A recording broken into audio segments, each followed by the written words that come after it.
Inspector ಭೇಟಿ ಮಾಡೋಕ್ಕೆ ಹೋಗ್ತಾ ಇದ್ದೀವಿ. ಈಗ ನೋಡೋಣ, ತುಂಬ ಬೆಂಗಳೂರಿನಲ್ಲಿ ತುಂಬ ಕಂಪ್ಲೇಂಟ್ಗಳು ಜಾಸ್ತಿ ಓವರ್ ಆಗಿಬಿಟ್ಟಿದೆ.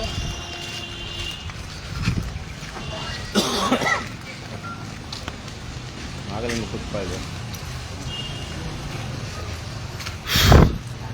ಈಗಾಗಲೇ ಒಂದು 2 ತಿಂಗಳಿಂದನೂ ಸಹ ಇದೇ ಸ್ಟೇಷನಲ್ಲಿ ಬಂದಿದ್ವಿ. ಆದರೆ ಅವತ್ತೂ ಸಹ ಹೇಳಿದ್ದೆ, ಅವತ್ತಿನ ದಿವಸಕ್ಕೂ ಸಹ ಯಾವುದೇ ಒಂದು ಆಗಲಿಲ್ಲ.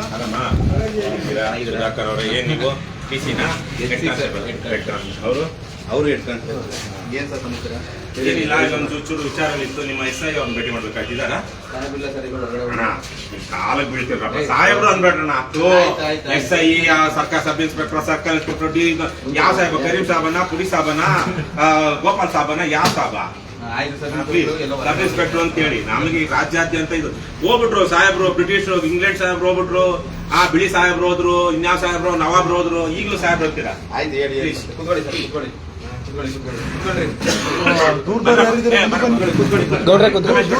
ಏನ್ ಸಮಾಚಾರ ಕೇಳಿ. ಈಗ 2 ವಿಚಾರ, ವಿಶೇಷವಾಗಿ 2 ಘಟನೆಗಳ ಬಗ್ಗೆ ನಮ್ಗೆ ಆಯ್ತು. ನಾಗಮಂಗಲದಲ್ಲಿ ಒಂದು ಕೇಸ್ ಇತ್ತು, ಕೋರ್ಟ್ ಕೇಸ್, ಅದು ಬಂದಿದ್ವಿ. ಇಲ್ಲಿ ಸ್ಥಳೀಯರು ನಮ್ಗೆ ಹೇಳಿದ್ರಿಂದ ಭೇಟಿ ಮಾಡೋಣ. ಇವರು ರವಿಕುಮಾರ್ ಅನ್ನುವಂತ ನಿಮ್ಮ SI, ಸಬ್ ಇನ್ಸ್ಪೆಕ್ಟರ್, ನಿಮ್ಮಲ್ಲ ನಮ್ಮ SI, ನಮ್ಮ ಹಕ್ಕುಗಳನ್ನ ಪ್ರೊಟೆಕ್ಟ್ ಮಾಡೋದಕ್ಕೆ, ರಕ್ಷಣೆ ಕೊಡೋದಕ್ಕೆ, ಕಾನೂನು ಸುವ್ಯವಸ್ಥೆ ಕಾಪಾಡೋದಕ್ಕಲ್ವಾ ನೀವೆಲ್ಲ ಇರೋದು. ಸೊ ಹಾಗಾಗಿ ಅವ್ರು ನಮ್ಮ SI, ಅವ್ರು ಸ್ವಲ್ಪ ಮಾತಾಡ್ಬೇಕಾಗಿತ್ತು. ಅವ್ರ ಹತ್ರ ಇಲ್ಲಿ ಬರ್ತಾರ? ಎಲ್ಲಿ ಹೋಗಿದ್ದಾರೆ? ರೌಂಡ್ಸ್ ಹೋಗಿದ್ದಾರೆ ಅಥವಾ ಬರೋಸ್ ಹೋಗಿದ್ದಾರೆ? ಏನಾದ್ರು ಯಾರಾದ್ರೂ ಫೋನ್ ಮಾಡಿದಾರ? ರವಿಕೃಷ್ಣ ರೆಡ್ಡಿ KS ಅವ್ರು ಬಂದಿದ್ದಾರೆ, ಏನಾದ್ರು ಬರ್ತೀನಿ ಅಂತ ಕೇಳ್ತೀವಿ. ಇಲ್ಲೇ ಮಾತಾಡಿ ಸರ್. ಇಲ್ಲ ಮಾತಾಡ್ತೀನಿ. ಯಾಕೆ ಸರ್? ರವಿಕೃಷ್ಣ ರೆಡ್ಡಿ KRS.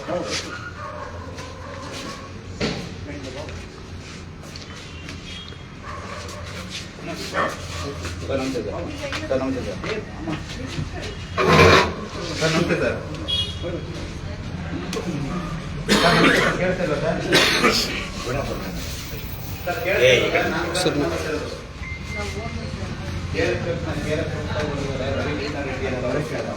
ನೀವು ಇದೇ ಕೊಡಿ. ಅವ್ರು ಯಾವ ಕಡೆ ಕೊಡಿ ಸರ್. ಮಾತಾಡಿ. ಏನು ರವಿಕುಮಾರ್ ಅಲ್ವಾ? ಮಾತಾಡಿ. ಹಲೋ ರವಿಕುಮಾರ್ ಅವರೇ ನಮಸ್ಕಾರ. ನಾನು ರವಿಕೃಷ್ಣ ರೆಡ್ಡಿ ಮಾತಾಡೋದು, KRS ಪಕ್ಷದ ಅಧ್ಯಕ್ಷ. ಏನು ಅಂದ್ರೆ ನಿಮ್ಮ ಸ್ಟೇಷನ್ ಅಲ್ಲಿ ನಮಗೊಂದಷ್ಟು ಕಂಪ್ಲೇಂಟ್ಸ್ ಬಂದಿತ್ತು. ಅಂದ್ರೆ ಇಲ್ಲಿ ಪೊಲೀಸರು ಸ್ವಲ್ಪ ಒಂದಷ್ಟು ಸರಿಯಾಗಿ ಜನರನ್ನ ಮಾತಾಡ್ಸೋದಿಲ್ಲ ಅಂತ. ಅದೊಂದು ಪರ್ಟಿಕ್ಯುಲರ್ ಆಗಿ ಬಂದಿದ್ರಿಂದ ಅದ್ರ ಬಗ್ಗೆ ವಿಚಾರಿಸೋಣ, ಕೇಳೋಣ ಅಂತ ಬಂದ್ವಿ.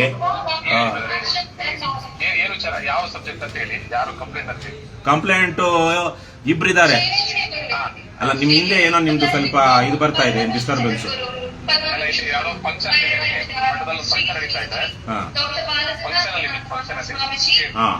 ಸೊ ಈಗ ಒಬ್ರು ಹೆಣ್ಮಗಳು ಪೂಜಾ ಅಂತ, ಅವ್ರದ್ದು ಪಾಸ್ಪೋರ್ಟ್ ಬಂದಾಗ ನಿನ್ ಗಂಡನಿಗೆ ಎಡಗಾಲು ಊನಾಗಿದೆಯಲ್ಲ ಕುಂಟ, ಅವ್ನು ಬಲಗಾಲನ್ನು ಮುರಿತೀನಿ ಅಂತೇಳಿ ಅಂದ್ರಂತೆ ನೀವು. ಅವ್ರು ಬಂದಿರೋದು ಪಾಸ್ಪೋರ್ಟ್ ವೆರಿಫಿಕೇಶನ್ಗೆ. ಅದರಲ್ಲಿ ಅವ್ರ ಗಂಡನ ವಿಚಾರ ತೆಗೆದು ನೀವು ಅವ್ರಿಗೆ ಅವಮಾನ ಮಾಡಿ ಕಳಿಸಿದ್ರಿ ಅಂತ ಒಂದು ಬಂದಿದೆ.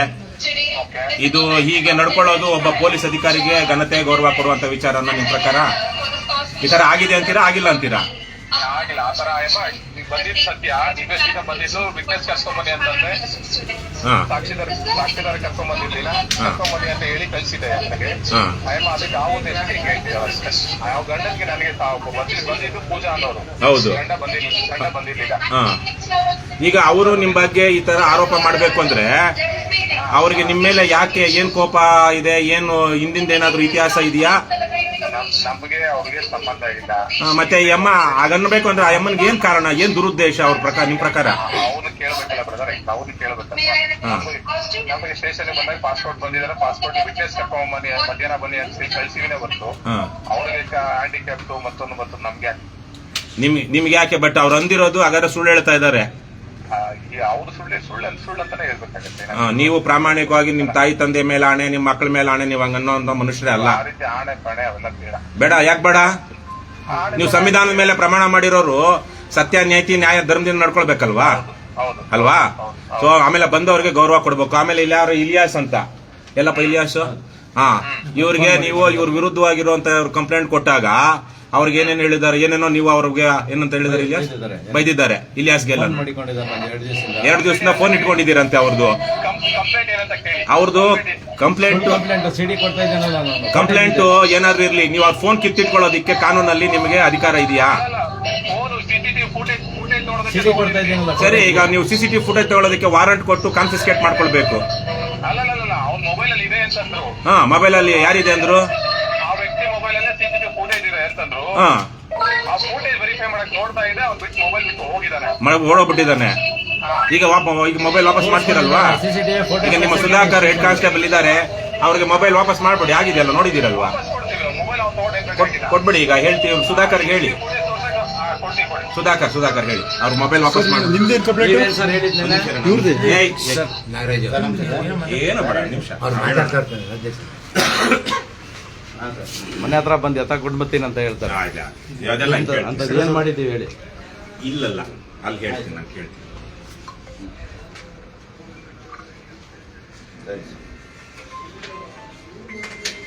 ಈಗ ತಗೊಳ್ಳಿ, ಅದಕ್ಕೆ ತಕ್ಕನಾಗಿ ಸಿಡಿ ತಗೊಳ್ಳಿ. ಅವರು ಕರೆದಾಗ ಕೇಳಿದಾಗ ಕೊಡ್ರಣ್ಣ. ನೀವೇನ್ ಮಾಡಿ ಈಗ ಅವ್ರು ಕೊಡ್ತಾರೆ. ಈ ಕಡೆ ಬಂದ್ರ ಪೊಲೀಸ್ ಸ್ಟೇಷನ್ ಮುಂದೆ ವಿಚಾರ ಏನ್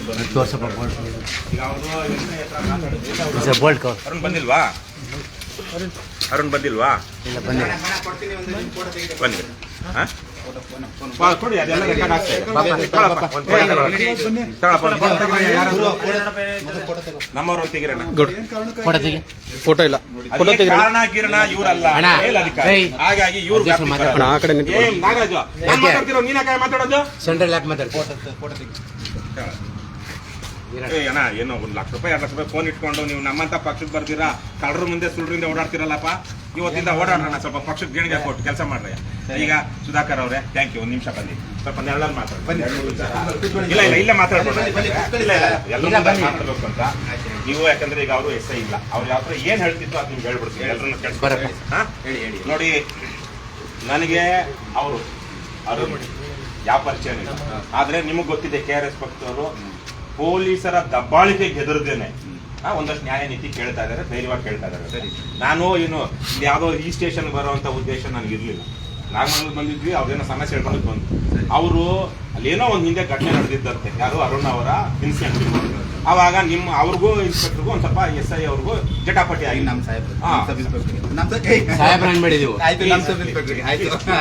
ನನಗೆ ಮಯೂರ್ ಇರುತ್ತೆ. ಸೊ ಹಾಗಾಗಿ ಅಲ್ಲಾದಾಗ ಅದೇನೋ ಇವರಿಗೆ ಒಂದು ಹಳೆ ದ್ವೇಷ, ಸಿಟ್ಟು, ಸೇಡು ಇತ್ತೇನೋ ಇರಬಾರ್ದು. ಒಬ್ಬ ಸರ್ಕಾರಿ ಅಧಿಕಾರಿ, ನಾನೊಬ್ಬ ಸರ್ಕಾರಿ ನೌಕರರಾಗಿದ್ದವನ ಮಗ, ಇರಬಾರ್ದು ಇತ್ತು. ಇವತ್ತು ಹೆಣ್ಣು ಮಗಳು ಪಾಸ್ಪೋರ್ಟ್ಗೆ ಅಂತ ಬಂದಾಗ ಈಗ ಆಕೆಗೂ ಇವ್ರಿಗೂ ಯಾವ ಹಿಂದಿನ ಪರಿಚಯನೂ ಇಲ್ಲ. ಈಗ ಅಲ್ಲಿ ಬಂದ್ರು ಪಾಸ್ಪೋರ್ಟ್ಗೆ ವೆರಿಫಿಕೇಶನ್ಗೆ ಅಂತ ಇನ್ಸ್ಪೆಕ್ಟರ್ ಹತ್ರ ಮಾತಾಡ್ಕೊಂಡು ಮನೆಗೆ ಹೋದ್ರು. ಮನೆಗೆ ಹೋದಾಗ ಯಾವ್ದಾದ್ರು ದ್ವೇಷ ಇದ್ರೆ ತಾನೇ ಆ ಹೆಣ್ಮಗಳು ಇವ್ರ ಮೇಲೆ ಏನಾದ್ರು ಹಿಂದಿನ ದ್ವೇಷನೋ ಇನ್ನೊಂದು ಅಥವಾ ಅವಮಾನ ಆಗಿದ್ರೆ ತಾನೇ ಹೇಳಕ್ಕಾಗೋದು. ಈಗ ಆಕೆ ಏನ್ ಹೇಳ್ತಿದ್ದಾರೆ, ಇವತ್ತು ಹೋದಾಗ ಆಕೆ ಕಣ್ಣಲ್ಲಿ ನೀರು ಹಾಕೊಂಡು ಇದು ಪಾಸ್ಪೋರ್ಟ್ ಬೇಡ, ಎಂತದ್ದು ಬೇಡ, ನನಗೆ ಇವ್ ಸಹವಾಸನೆ ಬೇಡ, ನಾನು ಅವ್ನು ಯಾವನ್ ಏನಾದ್ರು ಅವ್ನು ಸತ್ರೆ ಸಾಗಿ ಬದುಕದೆ ಬದ್ಲಿ ನಾನಂತೂ ಯಾವ ಕಂಪ್ಲೇಂಟು ಕೊಡಲ್ಲ ಅನ್ನೋ ಸ್ಥಿತಿಲಿ ದುಃಖದಲ್ಲಿದ್ದಾರೆ. ಏನಾದ್ರು ಬೋದು ಇಷ್ಟೇ 3-4 ಸೆಂಟೆನ್ಸ್ ಅವ್ರು ಹೇಳಿದ್ರು ಬಹಳ ಸ್ಪಷ್ಟವಾಗಿ. ಹೋದೆ ಯಾರು ಏನು ಅಂದ್ರು, ನೋಡು ಇಲ್ಲಿ ಯಾರ ಹೆಸರು ಅರುಣ್ ಗಂಡ, ಏನ್ ಮಾಡ್ಕೊಂಡಿದ್ದಾರೆ ದಿನಸಿ. ಅವ್ರದ್ದು ಒಂದು ಕಾಲು ಊನ ಆಗಿದೆಯಲ್ವಾ? ಹೌದು ಸರ್. ಇನ್ನೊಂದು ಕಾಲು ಮುರಿತೀನಿ ಅಂತ ಹೇಳ ಅವನಿಗೆ. ಇಷ್ಟನ್ನ ಈ 4-5 ಸೆಂಟೆನ್ಸ್ ನ ಅಮ್ಮ ಹೇಳ್ಬೇಕು ಅಂದ್ರೆ, ಹುಟ್ಟಿಸ್ಕೊಂಡು ಹೇಳ್ಬೇಕು ಅಂದ್ರೆ ಆಕೆಗೆ ಏನಾದ್ರೂ ಒಂದು ಇರ್ಬೇಕಲ್ಲ ಕಾರಣ. ಸೊ ಹಾಗಾಗಿ ಈಗ ನಿಮ್ ಇನ್ಸ್ಪೆಕ್ಟರ್ ಹೇಳ್ತಿದಾರೆ, ನನ್ನ ಮಕ್ಕಳ ಮೇಲೆ ಆಣೆ ಮಾಡಲ್ಲ, ಅಪ್ಪನ ಮೇಲೆ ಆಣೆ ಮಾಡಲ್ಲ, ಇನ್ನೊಂದು ಮಾಡಲ್ಲ, ನಾನು ಹಂಗಂದಿಲ್ಲ. ನಮ್ಗೆ ಆಣೆ ಮಾಡೋದು ಅಗತ್ಯ ಇಲ್ಲ. ಆದ್ರೆ ನಮಗನಿಸ್ತಾ ಇದೆ, ಹೌದು ಅಧಿಕಾರಿಗಳು ಪೊಲೀಸರು ಇದೇ ತರಹದ ದರ್ಪ, ದೌರ್ಜನ್ಯ, ದುರಹಂಕಾರ ತೋರಿಸ್ತಾರೆ. ಈಗ ನಾನು 4 ವರ್ಷ ಅಮೆರಿಕದಲ್ಲಿ ಬಂದವನು, ನನಗೆ ಪಾಸ್ಪೋರ್ಟ್ ಇಲ್ಲ ಅಂದ್ರೆ ನಾನು ಬೇರೆ ದೇಶದಲ್ಲಿ ಹೋಗಿ ದುಡ್ಕೊಂಡು ಬರಕ್ ಇತ್ತಾ? ನಮ್ಮ ದೇಶದಲ್ಲಿ ಜನಸಂಖ್ಯೆ ಕೋಟ್ಯಾಂತರ 140, ಇಡೀ ಪ್ರಪಂಚದಲ್ಲಿ ಅತಿ ಹೆಚ್ಚು ಜನರಿರುವಂತಹ ದೇಶ ಇವತ್ತು. ದೇಶದೊಳಗಡೆ ಸರಿಯಾಗಿ ಊಟಕ್ಕೆ ಗತಿ ಇಲ್ಲ, ಕೆಲಸಕ್ಕೆ ಗತಿ ಇಲ್ಲ, ಬೇರೆ ದೇಶಕ್ಕಾದ್ರೂ ಹೋಗಿ ದುಡ್ಕೊಂಡು ಬರ್ತೀವಿ ಅಂತಿರುವಾಗ ಪೊಲೀಸ್ ವೆರಿಫಿಕೇಶನ್. ನೆನ್ನೆ ತಾನೇ ನನ್ನ ಹೆಂಡತಿ ಹೋಗಿದ್ರು ಎಲ್ಲಿಗೆ, ರಿನ್ಯೂವಲ್ಗೆ, ಕೋರಮಂಗಲ ಪೊಲೀಸ್ ಸ್ಟೇಷನ್ ರಿನ್ಯೂವಲ್ಗೆ. 1 ನಿಮಿಷದಲ್ಲಿ ಮಾಡಿ ಮೇಡಮ್ ಆಯ್ತು ಮೇಡಮ್ ಅಂತ ಹೇಳಿ ರಿನ್ಯೂವಲ್ ಮಾಡಿ ಬಂದ್ರು. 4 ದಿವಸದಲ್ಲಿ ಮನೆಗೆ ಪಾಸ್ಪೋರ್ಟ್ ಬಂತು. 1 ವಾರದಿಂದ ನಾನೇ ಕರ್ಕೊಂಡೋಗಿ ಬಿಟ್ಟು ಬಂದಿದ್ದೀನಿ ಊರ್ವಶಿ ಥಿಯೇಟರ್ ಹತ್ರ, ಇಲ್ಲಿ ಪಾಸ್ಪೋರ್ಟ್ ಆಫೀಸಲ್ಲಿ. ಅದಾದ 3 ದಿವಸಕ್ಕೆ ಫೋನ್ ಬಂತು, ಎಲ್ಲಿಂದ ಕೋರಮಂಗಲ ಪೊಲೀಸ್ ಸ್ಟೇಷನ್ ವೆರಿಫಿಕೇಶನ್ ಬಂದಿತ್ತು, ಹೋಗಿ ಒಂದು ನಿಮಿಷದಲ್ಲಿ ಮುಗಿಸಿ ಕಳಿಸ್ಬಿಟ್ರು. ಅಷ್ಟು ನಿಯತ್ತಾಗಿ ಕೆಲಸ ಮಾಡಿದ್ರು ಕೋರಮಂಗಲ ಪೊಲೀಸ್ ಸ್ಟೇಷನ್ ಅವರು. ಪಾಸ್ಪೋರ್ಟ್ ಮನೆಗೆ ಬಂದ್ಬಿಡ್ತು. ಈ ತರಕ್ಕಿರುವಾಗ ನನ್ನ ಮೇಲೆ 9 ಕೇಸ್ ಇದೆ, ನಾನು ರಿನ್ಯೂವಲ್ ಹಾಕೋಬೇಕು. ನನ್ನ ಮೇಲೆ ರಿನ್ಯೂವಲ್ ಹಾಕೊಳ್ಳುವಾಗ ನಾನು ಇವ್ನು ದೇಶ ಬಿಟ್ಟು ಓಡೋದ್ರೆ ಕಷ್ಟ ಆಗುತ್ತೆ ಅಂತ ಏನೋ ನಿಮ್ಗಿದ್ರೆ ನೀವು ಅದಕ್ಕೆ ವೆರಿಫಿಕೇಶನ್ ಕೊಡಬೇಕು. ಇವ್ರ ಮೇಲೆ ಯಾವ ಕೇಸು ಇಲ್ಲ, ಇವ್ರ ಮೇಲೆ ಯಾವ ಕೇಸ್ ಇಲ್ಲ. ಯಾರ ಮೇಲೆ ಕೇಸ್ ಇಲ್ದಿರೋ ಅಂತವ್ರು ದೇಶಪ್ಪ ಎಲ್ಲರೂ ದುಡಿಲಿ ಹೋಗ್ಲಿ, ಬೇರೆ ದೇಶ ನೋಡ್ಕೊಂಡು ಬರ್ಲಿ, ಅದು ದುಡಿತಕ್ಕಾದ್ರೂ ಹೋಗ್ಲಿ ಅಂತ ಪಾಸ್ಪೋರ್ಟ್ ನಿಮಿಷದಲ್ಲಿ ಮಾಡ್ಬೇಕು. ನನ್ನ 2 ಮಕ್ಕಳು ಅಮೆರಿಕದಲ್ಲಿ ಉಂಟವ್ರು, ಅವ್ರ ಪಾಸ್ಪೋರ್ಟ್ 5 ನಿಮಿಷದಲ್ಲಿ ಮಾಡ್ಸ್ಕೊಂಡು ಬಂದ್ವಿ ನಾವು. ಇಲ್ಲಿ ತರಕ್ಕೆ ಪಾಸ್ಪೋರ್ಟ್ ಆಫೀಸ್ ಅಲ್ಲ, ಅಲ್ಲಿ ನಮ್ಮ ಕಾರ್ಪೊರೇಷನ್ ಪುರಸಭೆ ಇರುತ್ತಲ್ಲ, ಪುರಸಭೆ ತರಕ್ಕೆ ಹೋದ್ರೆ ಅಪ್ಲಿಕೇಶನ್ ಕೊಡ್ತಾರೆ, ಪಟ್ ಅಂತ ಒಂದು ವಾರ 10 ದಿವಸದಲ್ಲಿ ಫೀಸ್ ಕೊಟ್ಬಿಡ್ತಾರೆ. ಪಾಸ್ಪೋರ್ಟ್ ಪ್ರತಿಯೊಬ್ಬ ಪ್ರಜೆಯ ಹಕ್ಕು. ನಮ್ಮ ದೇಶದಲ್ಲಿ ಏನಾಗ್ಬಿಟ್ಟಿದೆ, ಪಾಸ್ಪೋರ್ಟ್ ಏನೋ ಸರ್ಕಾರ ಕೊಡುವಂತ ದೊಡ್ಡದ ಒಂದೇನೋ ಫೇವರ್ ತರಕ್ ಮಾಡ್ತಾ ಇದ್ದಾರೆ. ಸೊ ಹಾಗಾಗಿ ನೀವು ದಯವಿಟ್ಟು ಪಾಸ್ಪೋರ್ಟ್ಗೆ ಅಂತ ಬಂದವರಿಗೆ ಅನಗತ್ಯವಾದದನ್ನ ಕೇಳೋದು ದುರಹಂಕಾರ, ದುರ್ನಡತೆ ಮತ್ತು ಅಧಿಕಾರಿಕ ತಕ್ಕದ ನಡವಳಿಕೆ. ನಿಮ್ಮ ಇನ್ಸ್ಪೆಕ್ಟರ್ ಎಲ್ಲ ಲೈವ್ ಆಗ್ತಾ ಇದೆ. ನಾನು I am going to send this video to ಯಾರು ಮಲ್ಲಿಕಾರ್ಜುನ್ ಬಾಲ್ದಂಡಿ ಅಂತ ನಿಮ್ಮ SP ಕಳಿಸ್ತೀನಿ, ಬೇರೆಯವ್ರಿಗೂ ನಾನು ಕಳಿಸ್ತೀನಿ. ದಯವಿಟ್ಟು ಪಾಸ್ಪೋರ್ಟ್ ವಿಚಾರದಲ್ಲಿ ನಾನು ಈ ಮೂಲಕ ಏನ್ ಹೇಳ್ತಾ ಇದ್ದೀನಿ, ರಾಜ್ಯದ ಎಲ್ಲಾ ಪೊಲೀಸ್ ಅಧಿಕಾರಿಗಳು ಪೊಲೀಸ್ ಸ್ಟೇಷನ್ವರೆಗೂ ಪಾಸ್ಪೋರ್ಟ್ ಅಂತ ಬಂದಿದ್ರೆ ಅವನ ಮೇಲೆ ಏನಾದ್ರು ನಾನ್ ಬೇಲಬಲ್ ಅಫೆನ್ಸ್ಗಳು ಮತ್ತೆ ಕೋರ್ಟ್ ಕೇಸ್ಗಳು ಪೆಂಡಿಂಗ್ ಇದ್ರೆ ಕಾನೂನು ಪ್ರಕಾರ ಏನ್ ಮಾಡ್ಬೇಕು ಅದು ಮಾಡಿ. ಮಿಕ್ಕವರಿಗೆ ಗುಡ್ ಲಕ್ ಅಂತ ಅಲ್ಲ, ಅವ್ರಿಗೆ ಬಂದವರಿಗೆ ಗುಡ್ ಲಕ್, ಹೋಗ್ಬಾರಪ್ಪ. ಇನ್ನೇನಾದ್ರು ಸಹಾಯ ಬೇಕು ಅಂದ್ರೆ ನಾನು ಮಾಡ್ತೀನಿ. ನಿಮಗೆ ನನ್ಗೆ 80,000 ಸಂಬಳ ಬರ್ತದೆ, 90,000 ಬರ್ತದೆ, 50,000 ಬರ್ತದೆ. ನಿಮ್ಮ ಕೆಲ್ಸಕ್ಕೆ ನಾನಿರೋದು. ನಿನ್ಗೇನಾದ್ರು ಸಮಸ್ಯೆ ಆಯ್ತು ಅಂದ್ರೆ ಬಾರವ ನಾನು ಮಾಡ್ಕೊಡ್ತೀನಿ ಅಂತ ನೀವು ಹೇಳ್ಬೇಕು. ದಯವಿಟ್ಟು ಎಲ್ಲಾ ಪೊಲೀಸರು, ಕರ್ನಾಟಕದಲ್ಲಿರುವಂತ ಎಲ್ಲಾ ಪೊಲೀಸ್ ಅಧಿಕಾರಿಗಳು ದಯವಿಟ್ಟು ತಿಳ್ಕೊಳ್ಳಿ. ದೇಶದಲ್ಲಿ ಅರಾಜಕತೆ ಇದೆ, ಒಂದು ರೀತಿಯಲ್ಲಿ ಏನಂತಾರೆ ನಿರುದ್ಯೋಗ ಇದೆ, ಸಮಸ್ಯೆಗಳಿದೆ. ಬೇರೆ ದೇಶಕ್ಕೆ ಉದ್ಯೋಗಕ್ಕೂ ಅಥವಾ ನೋಡ್ಕೊಂಡು ಬರೋದಕ್ಕೂ ಮಕ್ಕಳಿಗೆ, ನನ್ನ ಮಗಳು ಅಮೆರಿಕದಲ್ಲಿ ಓದ್ತಾ ಇದ್ದಾಳೆ, ನನ್ನ ಮಗಳು ನೋಡ್ಬೇಕು ಅಂತ ನನ್ನ ತರ ಇದ್ದವರು ಒಂದು ಪಾಸ್ಪೋರ್ಟ್ ಬೇಕು, ಒಂದು ವೀಸಾ ಬೇಕು ಅಂದ್ರೆ ಪಾಸ್ಪೋರ್ಟ್ ಕೊಡೋದಕ್ಕೆ ಜನ ಅಧಿಕಾರಿಗಳ ತರ ಆಟ ಆಡಿಸಿದ್ರೆ ಸಂಬಂಧಗಳು ಕೆಡಲ್ವಾ? ಆ ಮಗುಗೆ ನಮ್ಮಪ್ಪ ಬರ್ಬೇಕು ಅಂತ ಇರುತ್ತೆ, ಬೇರೆ ಬೇರೆ ಇವೆಲ್ಲ.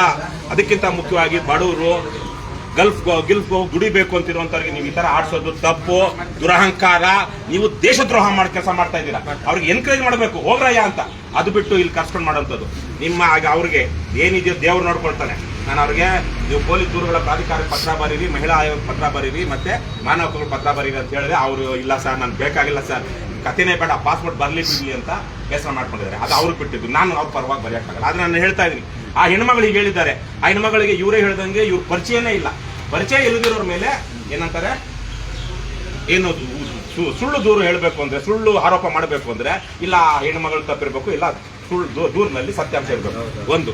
ಎರಡನೇದು, ಈಗ ಇಲಿಯಾಸು ಈಗಲೇ ನೋಡಿ 2 ದಿವಸದಿಂದ ಫೋನ್ ನಿಮ್ಮ ಕಚೇರಿಲಿತ್ತು. ಖಾಸಗಿ ಆಸ್ತಿಯನ್ನ ನೋಟಿಸ್ ಕೊಡದೆ ಅಥವಾ ಕಾನೂನುಬದ್ಧವಾಗಿ ಕಿತ್ತಿಟ್ಕೊಳ್ಳಕ್ಕೆ ಯಾವ ಅಧಿಕಾರ ಇಲ್ಲ. ಕ್ರಿಮಿನಲ್ ಕೇಸ್ ಆಗದೆ ಇದೆಯಾ? ಇದೆಯಲ್ವಾ? ನೀವು ಹೇಳಿ ಪೊಲೀಸರು, head constable another 4-5 years going to be an SI ಅಲ್ವಾ?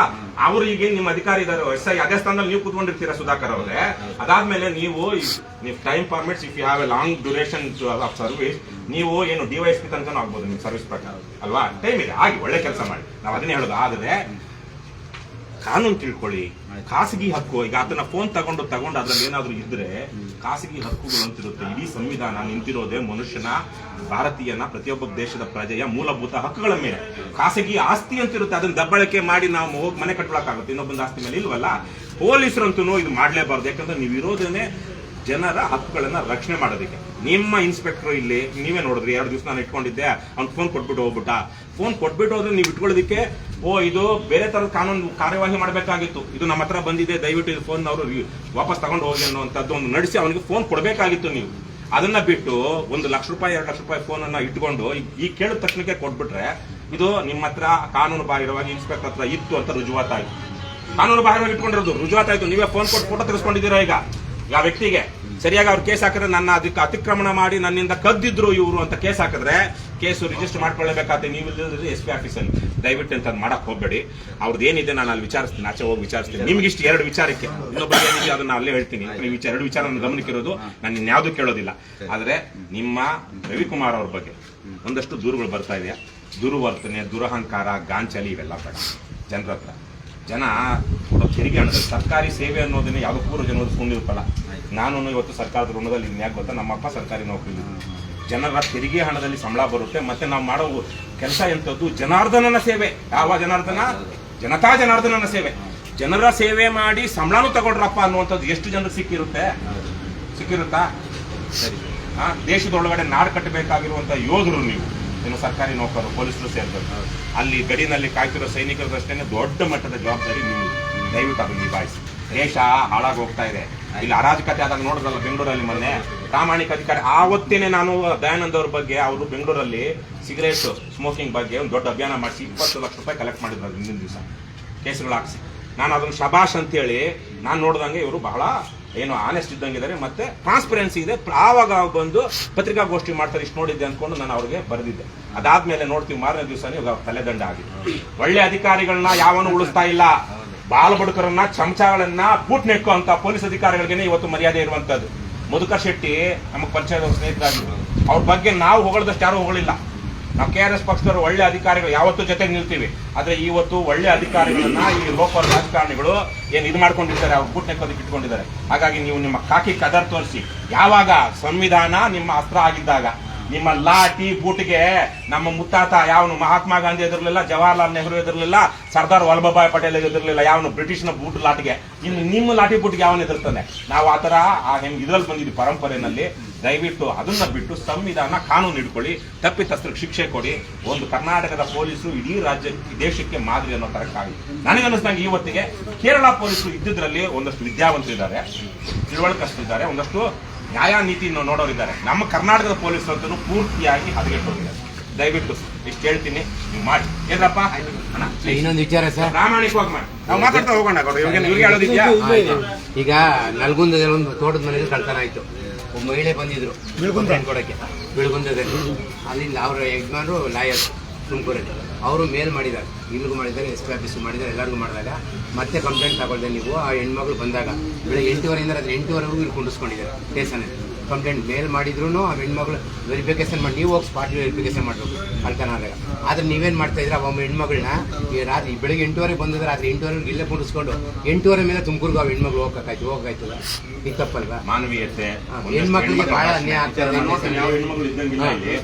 ಇದ್ರೆ ದಯವಿಟ್ಟು ಬನ್ನಿ ಹೊರಗೆಲ್ಲ ಮಾಡಿ ಗೌರವದಿಂದ ಮಾತಾಡಿಸಿ. ಸರಿ, ಅದನ್ನ ನೀವು ಕಾಕಿ ಬಟ್ಟೆ ಯಾರೇ ಕಂಪ್ಲೇಂಟ್ ಕೊಡಕ್ಕೆ ಯಾವ್ದೋ ಗೌರ್ಮೆಂಟ್ ಆಫೀಸ್ ಹೋದಾಗ ಬಾರೋ ಏನ್ ಕುತ್ಕೊಳ್ಳೋದ್ರೆ ನಿಮ್ಗೆ ಏನ್ ಅನ್ಸುತ್ತೆ? ಇದೆ. ನಾನು ನಿಮ್ಮ ಪೊಲೀಸರ ಪರವಾಗಿ ಶಶಿಧರ್ ಹೋರಾಟ ಮಾಡಿದ್ರಲ್ಲ, ಆವತ್ತು ಹೋಗಿ ನಾನು ಅರೆಸ್ಟ್ ಆಗ್ಬೇಕಾಗಿತ್ತಪ್ಪ.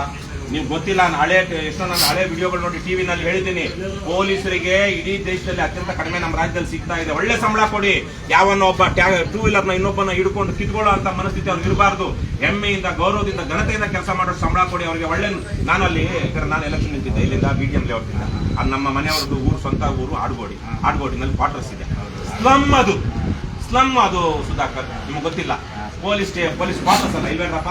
ನೀವು ನೋಡಿದ್ರಿ, ನಮ್ಮ ಸ್ವಂತ ಚಿಕ್ಕಪ್ಪ ಒಬ್ರು, ನಮ್ಮ ತಾಯಿ ಚಿಕ್ಕಪ್ಪ ಕ್ವಾರ್ಟರ್ಸ್ ಅಲ್ಲಿ ಇದ್ರು, ನಾನು ನೋಡಿದ್ವಿ. ನಿಮ್ ಎಷ್ಟೋ ಕ್ವಾರ್ಟರ್ಸ್ಗಳು ಸ್ಲಮ್ ತರಕ್ಕೆ ಇರುತ್ತೆ. ಕಷ್ಟ ಇದೆ ನಿಮ್ಗೆ. ಬಿಸಿಲಲ್ಲಿ ನಿಂತ್ಕೋಬೇಕಾದ್ರೆ ಯಾವನೋ ಬಂದ್ಬಿಟ್ಟ ಅಂದ್ರೆ ಏನು ಇಲ್ಲಿ ಬಲ್ಲದು ಪ್ರೋಟೋಕಾಲ್ಸ್ ಅಂತ ಹೇಳಿ ಬಿಸಿಲಲ್ಲಿ ಸುಡುಗಾಡಲ್ಲೆಲ್ಲ ನಿಲ್ಸ್ಬಿಡ್ತಾರೆ.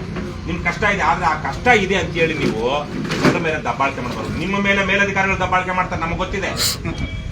ಆದ್ರೆ ನೀವು ಮಾತ್ರ ನನ್ನ ಮೇಲೆ ಏನಾದ್ರೂ ಇರಲಿ, ನಾನು ಹೀಗೆ ನೋಡ್ಕೊಳ್ಬೇಕು ಅಂತ ಸಂವಿಧಾನ ಬದ್ಧವಾಗಿ ನಡ್ಕೊಳ್ಳಿ. ಒಳ್ಳೆ ಗೌರವ ತಾನೆ ಪ್ಲೀಸ್.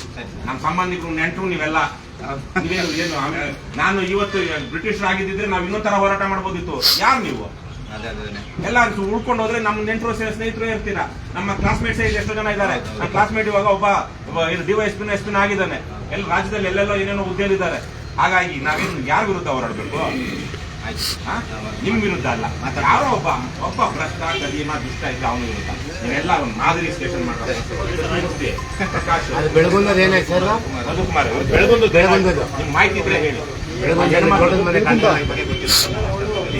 ನಿಮ್ ಇನ್ಸ್ಪೆಕ್ಟರ್ ಹೇಳ್ಬಿಡಿ, SI ಅವರಿಗೆ. ಅವ್ರದ್ದು ಓಪನ್ ಆಗಿ ದೌರ್ಜನ್ಯ ಮಾಡ್ತಿದ್ದಾರೆ ಅಂತ ಜನ ಹೇಳ್ತಾ ಇದ್ದಾರೆ. ನಾನ್ ಹೇಳೋದಲ್ಲ. ನನಗೆ ಈ ಸ್ಟೇಷನ್ ಹೆಸರು ಗೊತ್ತಿರ್ಲಿಲ್ಲ, ಸ್ಟೇಷನ್ ಎಲ್ಲಿದೆ ಅಂತ ಗೊತ್ತಿರಲಿಲ್ಲ. ಈಗಲೇ ಇದೇ ಸ್ವಲ್ಪ ಒಂದು ಅರ್ಧ ಗಂಟೆ ಮುಂಚೆ ಇಲ್ಲಿ ಬರೋದಕ್ಕೆ ಇಲ್ಲಿ ಕಾಲಿಟ್ಟಾಗಲೇ ನನಗೆ ಇಲ್ಲೊಂದು ಸ್ಟೇಷನ್ ಇದೆ ಅಂತ ಗೊತ್ತಾಗಿತ್ತು. ಹಾಗಾಗಿ ನಮಗೆ ಇದೆಲ್ಲ ಬೇಕಾಗಿಲ್ಲ. ಆದ್ರೆ ನಿಮ್ಮ SI ಬಗ್ಗೆ ಜನ ಇಲ್ಲಿ ಒಳ್ಳೆ ಅಭಿಪ್ರಾಯ ಇಟ್ಕೊಂಡಿಲ್ಲ. ರಮೇಶ್ ಗೌಡ ನಿಮ್ಗೆಲ್ಲ ಇರುವಾಗ ಒಂದು ವಿಚಾರ ಹೇಳ್ಬೇಕು. DT ಜಯಕುಮಾರ್ ಅಂತ ಒಬ್ರು ಕೇಳಿದಿರಲ್ವಾ? ಅವರು ನಂಜನಗೂಡಲ್ಲಿ SI ಆಗಿದ್ರು. ನಂಜನಗೂಡು MLA ಏನೋ ಸ್ವಲ್ಪ ಗಾಂಚಾಲಿ ಮಾಡೋದಕ್ಕೆ ಹೋಗಿ ಕತ್ತಿನ ಪಟ್ಟಿ ಇಟ್ಕೊಂಡು ಬರೀ ಚಡ್ಡಿನಲ್ಲಿ ನಡ್ಕೊಂಡು ಬಂದು ಸ್ಟೇಷನ್ ಅಲ್ಲಿ ಕೂರಿಸಿದ್ರು. ಕೇಳಿದಿರಾ? ಅವರಪ್ಪ DT ರಾಮು ಅಂತ, DT ಅಲ್ಲ ಅವರಪ್ಪನೇ ಅಲ್ಲ, ಅವರಣ್ಣ ಚನ್ನಪಟ್ಟಣ MLA ಆಗಿದ್ರು. ಆಮೇಲೆ ಆ ಮನುಷ್ಯ DT ಜಯಕುಮಾರ್ ರಾಜೀನಾಮೆ ಬಿಸಾಕಿ ಏನೋ ಎಲೆಕ್ಷನ್ ನಿಂತು MLA ಆಗಿ KHB ಚೇರ್ಮನ್ ಆಗಿದ್ದು. ಡಿ ಜಯಕುಮಾರ್ ಒಬ್ಬ ಇದು ಯಾವ್ದೋ ಸಿನಿಮಾ ನೋಡಿದ್ರಲ್ಲ ತೆಲುಗಲ್ಲಿ ಅಂಕುಶಂ ಅಂತ, ಕನ್ನಡದಲ್ಲಿ ಅಭಿಮನ್ಯು ಅಂತ ಬಂತಲ್ಲ, ಅದ್ಯಾವ್ದು ಪುಡುಗೋಸಿ ಸಿನಿಮಾದಲ್ಲ, ನಿಜ ಜೀವನದಲ್ಲಿ ಕನ್ನಡದಲ್ಲಿ ಹಂಗಿತ್ತು. ಸೋನಿಯಾ ನಾರಂಗು ಅದಲ್ವಾ ಇಡೀ ಲೋಕಾಯುಕ್ತದ ವಿಚಾರ ಬಯలుಗೆಳೆದಂತ ದಕ್ಷ ಅಧಿಕಾರಿ. ಅಲ್ಲಿ ಅವನ ಒಂದು ಗಾಂಚಲಿ ಮಾಡಿದ್ದಕ್ಕೆ ಯಾರ ಒಬ್ಬ MLA ಮಾಜಿ ಮಿನಿಸ್ಟ್ರು ರೇಣುಕಾಚಾರ್ಯ ಕತ್ತಿನ ಪಟ್ಟಿ ಹಿಡ್ಕೊಂಡು ರಸ್ತೆಯಿಂದ ಹೊರಗಾಕಿದ್ರು. ಈ ತರ ಎಲ್ಲಾ ಪೊಲೀಸರ ಇತಿಹಾಸ ಇದೆ ನಮ್ಗೆ. ಇವತ್ತೇನಿದೆ ಪೊಲೀಸ್ ಇತಿಹಾಸ ನಮ್ಗೆ ಹೇಳಿ. ಯಾರು ಒಳ್ಳೆ ಅಧಿಕಾರಿನಪ್ಪ, ಜನರ ಪರವಾಗಿ ನಿಂತರು. ಮಧುಕರ್ ಶೆಟ್ಟರು ಬಿಟ್ಟ ಮೇಲೆ ನಾವು ಯಾರು ಹೆಸರೇ ಕೇಳ್ತಾ ಇಲ್ಲ. ಯಾರೋ ಹಬ್ಬ ಸೋನಿಯಾ ನಾರಂಗ್ ಅವರಿಬ್ರು, ಮಧುಕರ್ ಶೆಟ್ಟರು ದೈವಾಧೀನ ಆದ್ರು, ಸೋನಿಯಾ ನಾರಂಗ್ ಇವ್ರ ಸಹವಾಸನೆ ಬೇಡ ಅಂತೇಳಿ ರಾಜ್ಯ ಬಿಟ್ಟು ಹೋಗ್ಬಿಟ್ಟು. ತುಂಬಾ ಅಪರೂಪ. ದಯವಿಟ್ಟು ಅತಲಕ್ ಮಾಡಿ. ಒಬ್ಬ SIಗೆ ಅಥವಾ ಕಾನ್ಸ್ಟೇಬಲ್ಗೆ ಒಂದು ಶಕ್ತಿ ಇದೆ. ಒಂದು ಉದಾಹರಣೆ, ಇಲ್ಲಿ ಕಾವೇರಿ ಗಲಾಟೆ ಆದಾಗ ಎಲ್ಲ ರಸ್ತೆ ತಡೆ ಮಾಡ್ಬಿಟ್ಟಿದ್ರು. ನಾವು ಹಿರೇಮಠ ನಾವು ಮೈಸೂರಿಗೆ ಏನೋ ಕಾರ್ಯಕ್ರಮ ಹೋಗ್ಬೇಕು ಅಂತ ಹೋದಾಗ ಕಾವೇರಿ ದೊಡ್ಡ ಗಲಾಟೆ ಆಗ್ಬಿಡ್ತು. ಚನ್ನಪಟ್ಟಣ ಹತ್ರ ನಿಲ್ಸ್ಬಿಟ್ಟು ರಸ್ತೆ ತಡೆ ಹಾಕ್ಬಿಟ್ಟಿದ್ದಾರೆ. ನಾವು ನಮ್ಮ ಮುಂದೆನೆ ಆಗ್ಬಿಟ್ರು. ಅಯ್ಯೋ ಊರಿನ ಜನ ಇನ್ನೇನಾದ್ರು ಮಾತಾಡೋದು ನಮ್ಗೆಲ್ಲ ಹೊಡಿತಾರೆ. ನಾವು ಸೈಡಲ್ಲಿ ನಿಂತಿದ್ರೆ ಅಲ್ಲೊಬ್ಬ ದೂರದಲ್ಲಿ ಒಬ್ಬ ಕಾನ್ಸ್ಟೇಬಲ್, ಒಬ್ಬ ಪೊಲೀಸು ಕೈಯಲ್ಲಿ ಲಾಠಿ ಹಿಡ್ಕೊಂಡು ಒಂದು ದರ್ಪದಿಂದ ಬರ್ತಾ ಇದ್ರು ದೂರದಿಂದ. ಆತ ಬರೋ ಸ್ಟೈಲ್ ನೋಡಿನೇ ಇಲ್ಲಿದ್ದು ಕಿಡಿಗೇಡಿಗಳೆಲ್ಲ ಓಡೋಗ್ಬಿಟ್ಟು. ಆಮೇಲೆ ಬಂದು ನೋಡ್ತೀವಿ ತರಕ್ಕೆ ಏನು ಮಾಮೂಲಿ ಆಫ್ಟರ್ ಆಲ್ ಒಬ್ಬ ಕಾನ್ಸ್ಟೇಬಲ್. ಆತನ ಗತ್ತು, ಆತನ ಕೈಯಲ್ಲಿ ಇದ್ದ ಲಾಠಿ ಕೆಳಗಿನ ಹುದ್ದೆ ಅಲ್ವೇನಪ್ಪ. ಆಫ್ಟರ್ ಆಲ್ ನೀವು SIಯೋ ಗಿಸ್ಸಯ್ಯೋ ಬೇರೆ, ಏಕ ವ್ಯಕ್ತಿ. ನಾನು ಅದನ್ನೇ ಹೇಳ್ತಾ ಇರೋದು. ಅದ್ರಲ್ಲಿ ಏನಿದೆ ಅಂತ ಅರ್ಥ ಆಗ್ಬೇಕು ನಿಮ್ಗೆ. ನಾನು ಆಫ್ಟರ್ ಆಲ್ ಅಂದ್ರೆ ನಿಮ್ಮನ್ನ ಘನತೆ ಅಲ್ಲ. ಒಬ್ಬ ಏಕ ವ್ಯಕ್ತಿ ಇಡೀ ಹೈವೇನಲ್ಲಿ ಒಬ್ಬ ಬಂದಿದ್ದಕ್ಕೆ ಕಿಡಿಗೇಡಿಗಳು ಓಡಾಡಿದ್ರು. ಆ ಶಕ್ತಿ ಇದೆ ನಿಮ್ ಇದಕ್ಕೆ. ಅದು ಆಫ್ಟರ್ ಆಲ್ ಅಂದ್ರೆ ಆತರ ಆಫ್ಟರ್ ಆಲ್ ಅಲ್ಲ. ಒಬ್ಬ ವ್ಯಕ್ತಿಗೆ ಅಷ್ಟು ಶಕ್ತಿ ಇದೆ. ಅದನ್ನ ಅರ್ಥ ಮಾಡ್ಕೊಳ್ಳಿ. ನೀವು ಆತರ ಬದುಕಿ ಅಂತ ನಾನು ಹೇಳ್ತಾ ಇರೋದು. ನನ್ಗೆ ಆವತ್ತು ಅನ್ನಿಸ್ತೆ ಇವನು ನಿಜವಾದ ಪೊಲೀಸು ಕಾನ್ಸ್ಟೇಬಲ್. ಪಾಪ ಅತ್ಯಂತ ಕೆಳಹಂತದ ಪೊಲೀಸ್ ಅಧಿಕಾರಿ. ಅವನು ನೂರಾರು ಜನರನ್ನ ರಸ್ತೆ ತಡೆ ಹಾಕಿದವ್ರನ್ನ ಓಡಿಸಿದ ಒಬ್ಬ. ಅಲ್ಲಿ ಅವ್ನು ಬರ್ತಾ ಇರೋ ಗತ್ತಲ್ಲಿ ಅಂತ. ಅದೊಂದು ನಿಮ್ಮ ಹತ್ರ ಇದೆ. ದಯವಿಟ್ಟು ಅದನ್ನ ಸದ್ಬಳಕೆ ಮಾಡ್ಕೊಳ್ಳಿ, ಒಳ್ಳೇದಕ್ಕೆ ಬಳಸಿ. ಮತ್ತೆ ನಾನು ಇವ್ರ ಹತ್ರ ಮಾತಾಡ್ತೀನಿ. ದಯವಿಟ್ಟು ಅವ್ರು ಯಾರಾದ್ರೂ ಬಂದ್ರೆ ದ್ವೇಷ ಸಾಧಿಸಿ ಕೆಲಸ ಮಾಡ್ತಾರೆ.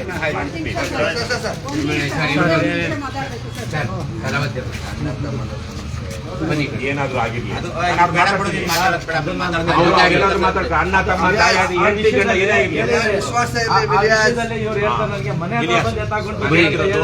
ಅಣ್ಣ ತಮ್ಮ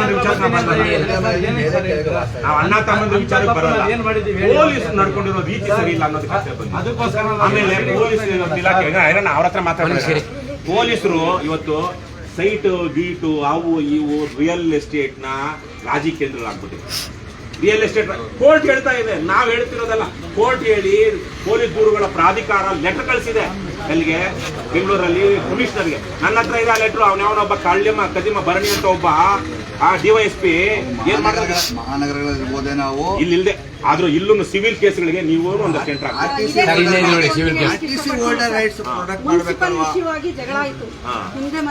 ನೋಡಿ ಇರುತ್ತೆ, ಸಮಸ್ಯೆ ಇರುತ್ತೆ. ಆ ಜಗಳ ಆದಾಗ ಗಲ್ಲಿ ನಮ್ದು ಬಿಟ್ಟು ಅವ್ರು ಇಟ್ಟಿದ್ರು. ಆ ವಿಷಯವಾಗಿ ನಾನು ಬಂದು ಕಂಪ್ಲೇಂಟ್ ಮಾಡಿದ್ರೆ ರಾಮಚಂದ್ರ SI ಇದ್ರು. ಅತಿ ಮಹಾಭ್ರಷ್ಟ ಅಯೋಗ್ಯ. ಇವತ್ತಲ್ಲ ನಾಳೆ ಅವನಿಗೆ ಶಿಕ್ಷೆ ಇದೆ, ಕಂಪ್ಲೇಂಟ್ ಧರ್ಮದ ಶಿಕ್ಷೆ ಇದೆ ಅವನಿಗೆ. ಯಾಕಂದ್ರೆ ನೋಡಿ ಒಂದೊಂದು ವಿಚಾರ ಹೇಳ್ಬೇಕು. ಇಲ್ಲ ಗುರು ಒಂದ್ ನಿಮಿಷ ಕೇಳ್ತಿ, ಎಲ್ಲ ಕೇಳಿಸ್ಕೊಳ್ಳಿ. ಸರ್ಕಾರ ಅಂತರ್ಜಾತಿ ವಿವಾಹಕ್ಕೆ ಪ್ರೋತ್ಸಾಹ ಕೊಡುತ್ತೆ. ಯಾಕೆ? ಜಾತೀಯತೆ ತೊಲಗಲಿ, ಸಮಾನತೆ ಬೆಳೀಲಿ. ನಮ್ಮ ಶತಮಾನಗಳಿಂದ ಭಾರತದಲ್ಲಿ ಹಿಂದೂ ಮತದಲ್ಲಿ ಒಂದು ಕೆಟ್ಟ ಪರಂಪರೆ, ದೇಶವನ್ನ ಹಾಳು ಮಾಡಿದಂತ ಪರಂಪರೆ ಇದೆ. ಹಾಗಾಗಿ ಅಂತರ್ಜಾತಿ ವಿವಾಹ ಆಗ್ಲಿ, ಅದಕ್ಕೆ ಪ್ರೋತ್ಸಾಹ ಕೊಡೋಣ ಅಂತ. ಅವನು ರಾಮಚಂದ್ರ ಇದ್ನಲ್ಲ ಪಾಪ, ಯಾರೋ ಅಂತರ್ಜಾತಿ ವಿವಾಹ ಆಗಿದ್ರೆ ಅಡಲ್ಟ್ಸ್ ಎಲ್ಲಿ ನಾಗಮಂಗಲದಲ್ಲಿ ಅವನಿದ್ದಾಗ ಅವ್ರನ್ನ ಕರ್ಕೊಂಡು ಬಂದು, ಅಪ್ಪ ಅಮ್ಮನ್ನ ಕರ್ಕೊಂಡು ಬಂದು ಬಡದು ಹೆಣ್ಣು ಮಗಳನ್ನ ಸ್ಟೇಷನ್ ಅಲ್ಲಿ ಇಟ್ಟಿದ್ದ ಆ ನೀಚ ನಿಮ್ಮ ರಾಮಚಂದ್ರ ಅನ್ನೋವನು. ಹಾಗಾಗಿ ಇವೆಲ್ಲ ದಾಖಲಾಗುತ್ತೆ. ಇದು ಇಸ್ಲಾಂ ಅಲ್ಲೋ ಕ್ರಿಶ್ಚಿಯಾನಿಟಿಲೋ ಇದೆ ಜಡ್ಜ್ಮೆಂಟ್ ಡೇ ಅಂತ. ಏನಪ್ಪ ಅಲ್ವೇನಪ್ಪ ಏನಂತಾರೆ ಅದನ್ನ? ಕೊನೆಯ ದಿವಸ ದೇವ್ರಿಗೆ ಲೆಕ್ಕ ಒಪ್ಪಿಸ್ಬೇಕಲ್ಲ, ಏನಪ್ಪ ಅಂತಾರೆ? ಅಂತಾರೆ ದೇವ್ರಿಗೆ ಒಪ್ಪಿಸೋ ದಿವಸನ ದೇವ್ರಿಗೆ ಲೆಕ್ಕ ಒಪ್ಪಿಸೋ ದಿವಸ ಬರುತ್ತಲ್ಲ, ಕಯಾಮತ್ತು. ಜಡ್ಜ್ಮೆಂಟ್ ಡೇ ಅಂತ. ಅವತ್ತು ನಾವು ದೇವ್ರಿಗೆ ಲೆಕ್ಕ, ಪ್ರಳಯ ಅಲ್ಲ, ದೇವ್ರ ಮುಂದೆ ನಿಂತು ನಾವು ನಮ್ಮ ಪಾಪ ನಿವೇದನೆ ಎಲ್ಲ ನಮ್ಮ ತಪ್ಪುಗಳೆಲ್ಲ ಕೊಡುವಂತ ಜಡ್ಜ್ಮೆಂಟ್ ಡೇ ಅಂತ. ಆ ತರಕ್ಕೆ ಬರುತ್ತೆ ಅವ್ರಿಗೆಲ್ಲಾನು. ದಯವಿಟ್ಟು ಅದಕ್ಕೇನೆ ಇವ್ರು ಬಂದಿದಾರಲ್ಲ, ಆಗಲ್ಲ. ದಯವಿಟ್ಟು ಮುನ್ಸಿಪಲ್ನವರು ಅದನ್ನ ಕ್ಲಿಯರ್ ಮಾಡೇ ಇಲ್ಲ. ಅದ್ರ ನಂತರ ಫಿಟ್ ತೆಗೆದಿದ್ರ ಗುಂಡಿನ ಅಂದ್ಬಿಟ್ಟು ನೋಡ್ಕೊಂಡ್ಬರ್ಲಿಕ್ಕೆ ASI ಕಳ್ಸಿದ್ರು. ಆತ ಏನ್ ಮಾತಾಡಿದೆ ಅಂತ ನನ್ನ ಹತ್ರ ರೆಕಾರ್ಡ್ ಇದೆ. ಅಂದ್ರೆ ನೀವು ನ್ಯಾಯದ ಪರ ನಿಲ್ಲಲ್ಲ ಅನ್ನೋದು ಬಂದ್ಬಿಟ್ಟು ನೀವು ಅಟೆಂಡ್ ಮಾಡಿ ಹೋದ್ರಿ. ASI ಕಳ್ಸಿದ್ರೆ ಏನ್ ಹೇಳಿದ್ರು ಗೊತ್ತಾ? ನನ್ನ ಜಾಗದಲ್ಲಿ ಫಿಟ್ ತೆಗ್ದಿರೋ ಆಕೆ ಏನ್ ಹೇಳ್ತಾಳೆ, ನಾನ್ ಇಟ್ಟಿದ್ದೀನಿ, ಹೆಂಗ್ ತೆಗೆದ್ಲು ಸಾರಿ ಇವಳು ಅಂತ ಒಪ್ಪಿಸ್ತಿದ್ದಾಳೆ ASIಗೆ. ಅದಕ್ಕೆ ನಾನಂದೆ, ಅದಕ್ಕೆ 24 hours ತೆಗ್ದಿರುತ್ತೆ, ಬಂದು ಕಂಪ್ಲೇಂಟ್ ಕೊಡ್ಬೇಕಿತ್ತು ಅಂತ ಇವ್ರು ಅವ್ರಿಗೆ ಮರ್ಯಾದೆ ಕೊಟ್ಟು ಹೇಳ್ತಾರೆ. ಆಕೆ ನನಗೆ ಚಿಕ್ಕವಳು, ನಾನು ಅವಳಿಗೆ ದೊಡ್ಡವಳಿದ್ರು ನನಗೇನು ಹೇಳ್ಬೇಕು? ನೀನು ಬಂದು ಕಂಪ್ಲೇಂಟ್ ಕೊಟ್ಟಿದ್ರೆ ಕರೆಸಿ ಮಕ್ಕದ ಮೇಲೆ ಹೋಗಿತ್ತಿದ್ದೆ, ನೋಡಿದ್ರ ಕರೆಸಿ ಮಕ್ಕದ ಮೇಲೆ ಹೋಗಿದ್ದೆ, ರೆಕಾರ್ಡ್ ಇದೆ ನನ್ನ ಹತ್ರ, ಇವತ್ತು ಇದೆ. ಇದೇ ಮಾತನ್ನ ರಾಮಚಂದ್ರ ಅವ್ರಿಗೆ ಹೇಳಿದೆ, ನಿಮ್ ಪೊಲೀಸ್ ಅವ್ರಿಗೆ ಕರೆಕ್ಟ್ ಆಗಿ ಮಾತಾಡೋದು ಕಲಿಸಿ. ಈಗ ಇಬ್ರು ಇಟ್ಕೊಂಡು ಒಬ್ಬಳಿಗೆ ಏಕವಚನದಲ್ಲಿ ಇನ್ನೊಬ್ರು ಬಹುವಚನ ಅಂದ್ರೆ ಈ ಬಹುವಚನ ಯಾರು ಹೇಳ್ತಾ ಇದ್ರು ಅವರ ಅಮೇಜೆ ತಿಂದಿರ್ಬೇಕು ತಾನೇ ಅವನು, ಆಕೆ ಹಾಕಿರೋ ಏಳು ತಿಂದಿರ್ಬೇಕು ತಾನೆ, ಅವರೇ ತಪ್ಪು ಮಾಡಿದ್ದಾರೆ. ಇದು ಗೊತ್ತಾಗ್ಬಿಡುತ್ತೆ ಸ್ಪಷ್ಟವಾದ ಸಾರಾಂಶ. ಇದು ಈಗಿಲ್ಲ, ನಮಗೂ ಗೊತ್ತಿಲ್ಲ ಅದ್ರ ಬಗ್ಗೆ ಬಂದಿಲ್ಲ. ಈಗ ಇದೇನಾಗಿದೆ ಸರ್, ಕೇಸ್ ಬುಕ್ ಆಗಿದೆ. ನನ್ ಮಗ ಯಾವಾಗ ಇಲ್ಲಿ ಇವ್ರು ತಗೊಳ್ಳಿಲ್ವೋ, ಬೆಂಗಳೂರಿಂದ ಅವ್ನು ಬೆಂಗಳೂರು ಕೆಲಸ ಮಾಡೋದು, ಇಲ್ಲೇ ಇರಕ್ ಸಾಧ್ಯನಾ ಇವ್ರ ಮುಂದೆ ಯಾವಾಗ್ಲೂ? ಹಾಗಾಗಿ ಅವ್ನು ಅಲ್ಲಿಂದ ಕೇಸ್ ಬುಕ್ ಮಾಡಿದ್ದಾನೆ ಮಂಡ್ಯಕ್ಕೆ. ಅಲ್ಲಿ ರಾಮಚಂದ್ರ ಅವ್ರ ಮೇಲೆ ASI ಮೇಲೆ ಕೇಸ್ ಬುಕ್ ಆಗಿದೆಯಂತೆ, ಬುಕ್ ಆಗಿದೆಯಂತೆ. ನಾನು ಈಗ ಹೋದ್ ತಿಂಗಳು ನಾನು ಕಾಶಿ ಟ್ರಿಪ್ ಅಲ್ಲಿ ಇದ್ದೀನಿ, ಅಲ್ಲಿ ಫೋನ್ ಮಾಡಿದ್ರು. ಆಲ್ರೆಡಿ ನಾನು ಟ್ರಿಪ್ ಅಲ್ಲಿ ಇದ್ದೀನಿ, ನಾನು ಬರ್ಲಿಕ್ಕೆ ಆಗಲ್ಲ, ಏನಾಗುತ್ತೆ ಬಿಡಿ, ಹಿಯರಿಂಗ್ ಕಳ್ಸಿ ನೀವು, ಇಲ್ಲ ಅಂತ ನಾನು ನೆಕ್ಸ್ಟ್ ನೋಡ್ತೀನಿ. ನಾವು ಇನ್ನೂ ಅಲ್ಲಿ ಹೋಗ್ತೀವಿ, ಇನ್ನೊಂದು ವಿಚಾರಗಳಿದೆ. ದಯವಿಟ್ಟು ನಿಮ್ಮ ರವಿಕುಮಾರ್ಗೆ ಹೇಳಿ ಅವರ ಹುದ್ದೆಗೆ ಗೌರವ ತರುವಂತ ರೀತಿಯಲ್ಲಿ ನಡ್ಕೊಳ್ಳಿ. ಜನರ ರವಿಕುಮಾರ್ ನಾಗಮಂಗಲ ಬೆಳ್ಳೂರು ಪೊಲೀಸ್ ಸ್ಟೇಷನ್ ಇಂದ ನಾಗಮಂಗಲಕ್ಕೋ ಮಂಡ್ಯಕ್ಕೋ ಟ್ರಾನ್ಸ್ಫರ್ ಆಗಿದ್ದಾರೆ ಅಂದ್ರೆ ಬೆಳ್ಳೂರಿನ ಜನ ಸ್ವಲ್ಪ ಬೇಸರ ಮಾಡ್ಕೊಳ್ಳೋದು ಸಾಧ್ಯ. ಪೀಡೆ ತೊಲಗ್ತು ಅಂದ್ರೆ ಅದು ರವಿಕುಮಾರ್ ಹುದ್ದೆ ನೀವಲ್ಲ, ಗುರು ನೀವೆಲ್ಲ ಹೇಳ್ಬೇಕಾದ್ರೆ ಅವ್ರು ಹೇಳ್ಕೊಳ್ಳಿ. ಜನ ಹೇಳ್ತಿರೋದು ಏನ್ ಗೊತ್ತಾ, ರವಿಕುಮಾರ್ ಒಳ್ಳೆ ಅಧಿಕಾರಿ ಇದ್ರು, ಅವ್ರ ಪರವಾಗಿ ನಾವು ಒಂದು ಪಿಟಿಷನ್ ಮಾಡ್ಬೇಕು ಅಂತ ಕೆಲಸ ಅನ್ಬೇಕು. ಆ ತರ ಕೆಲಸ ಮಾಡಕ್ಕೆ ಅದು ಏನು ಇರುವಂತದ್ದು ನಿಜವಾದ ಒಬ್ಬ ಮನುಷ್ಯನ ಕ್ಯಾರೆಕ್ಟರ್ ಸರ್ಟಿಫಿಕೇಟ್. ಇನ್ಯಾವನೋ ದುಡ್ಡಿರೋನೋ ಇನ್ಯಾವನೋ ರಾಜಕಾರಣಿನೋ ಕೊಡೋ ಕ್ಯಾರೆಕ್ಟರ್ ಸರ್ಟಿಫಿಕೇಟ್ ಅಲ್ಲ, ಜನ ಪ್ರೀತಿಸ್ಬೇಕು. ಕೇವಲವಾಗಿ ಮಾತಾಡ್ಬೇಡಿ ದಯವಿಟ್ಟು. ನಿಮ್ ದೇಶದಲ್ಲಿ ಮಾತಾಡ್ತಾರ ಬಿಡಿ, ನಮ್ಗೆ ಗೊತ್ತಿದೆ. ಯಾರಿದ್ರು ಈಗಲೂ ಇಲ್ಲೇ ಇದ್ದಾರೆ, ನಿಮ್ ದೇಶದಲ್ಲಿ ಮಾತಾಡ್ತಿಲ್ಲ, ಈಗಲೂ ಇಲ್ಲೇ ಇದ್ದಾರೆ. ಹೌದು, ರವಿಕುಮಾರ್ ಅಂತೂ ಮಾತಾಡ್ತಾರೆ. ನಾನ್ ಜನರಿಗೂ ಕೇಳ್ಕೊಳ್ಳೋದಿಷ್ಟೇ, ಪೊಲೀಸರು ಬಂದಾಗ ಎಲ್ಲ ವಿಡಿಯೋ ಮಾಡ್ಕೊಡಿ.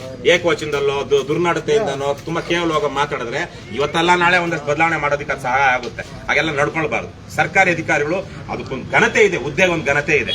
ಆ ಹುದ್ದೆ ಘನತೆಯನ್ನು ಕಾಪಾಡ್ಕೊಂಡು ನಾನು ಯಾವನಿದ್ರು ಕೇರ್ ಮಾಡೋದಿಲ್ಲ. ಅವ್ನು ಸರಿಯಾಗಿ ನ್ಯಾಯವಾಗಿ ನಡ್ಕೊಳ್ಳಿಲ್ಲ ಅಂದ್ರೆ ನಾನು ರೆಡಿ ಇದ್ದೀನಿ ಜೈಲ್ಗೆ ಹೋಗೋಕೆ. ಈಗಲೇ ಒಂದ್ ದಿವಸ ಜೈಲಲ್ಲಿ ಬಂದಿದ್ದೀನಿ.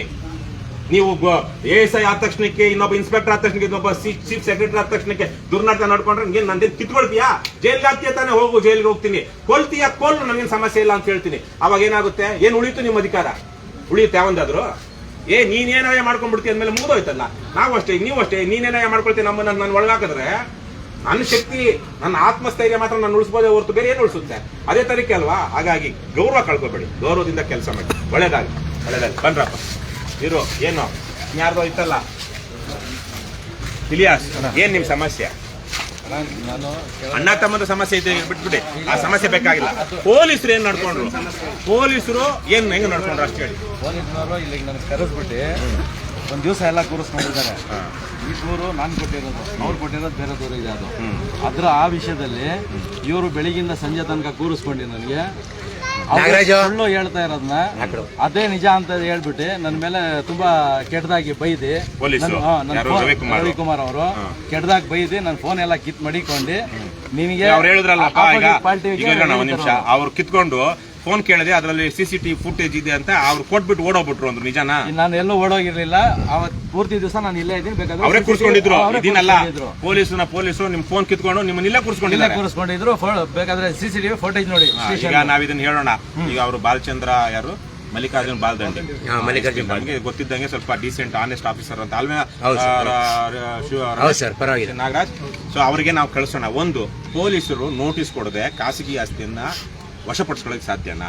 ನನ್ಗೆ ಅನಿಸ್ದಂಗೆ ಕಾನೂನಲ್ಲಿ ಇಲ್ಲ. ನೀವು ನಿಮ್ಮ ಅನುಮತಿ ಇಲ್ಲದೆ ಅಲ್ಲೇನೋ ಒಂದು ರಿಜಿಸ್ಟರ್ ಆಗದೆ ಕಂಪ್ಲೇಂಟ್ ರಿಜಿಸ್ಟರ್ ಆಗಿ ಸಾಕ್ಷ್ಯಕ್ಕಾಗಿ ಅನ್ನೋದನ್ನ ತಗೊಂಡು ಅದು ವಾರಂಟ್ ಸಮೇತವಾಗಿನೇ ಕೆಲವೊಂದು ವಶಪಡಿಸ್ಕೊಳ್ಬಹುದು ಅವ್ರದ್ದು ತನಿಖಾ ಹಂತದಲ್ಲಿ.